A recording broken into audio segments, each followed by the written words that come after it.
അപ്പോൾ അദ്ദേഹത്തിന് ഭയങ്കരമായിട്ട് ഇഷ്ടപ്പെട്ടത്. കൊള്ളാമല്ലോ, നല്ല ഇൻട്രസ്റ്റിംഗ് ആണല്ലോ എന്നൊക്കെ പറഞ്ഞു. ഞങ്ങളവിടെ പോയി തമിഴ് പടത്തിൽ ആ പടത്തിന് വേണ്ടി, ആ തമിഴ് പടത്തിന് വേണ്ടിയിട്ടുള്ള ലൊക്കേഷനൊക്കെ കണ്ടു.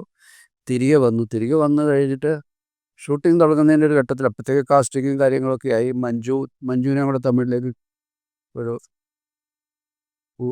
ടീമിലേക്ക് മഞ്ജുവിൻ്റെയും കൂടെ ആ റോൾ മഞ്ജു ചെയ്ത അതേ റോൾ മഞ്ജുവിന് വേണ്ടി തന്നെയായിരുന്നു തമിഴിലും. അപ്പോൾ അതിൻ്റെ ഒരു കാസ്റ്റിങ്ങും കാര്യങ്ങളൊക്കെ നടക്കുന്ന സമയത്ത് ഷൂട്ടിൻ്റെ തലേ ദിവസം അതിലേക്ക് ഒരു പാട്ട് ഞാൻ ഷൂട്ട് ചെയ്തു ചെന്നൈയിൽ. മഞ്ജുവും പ്രഭുവുമായിട്ടൊരു പാട്ട് ഷൂട്ട് ചെയ്തു.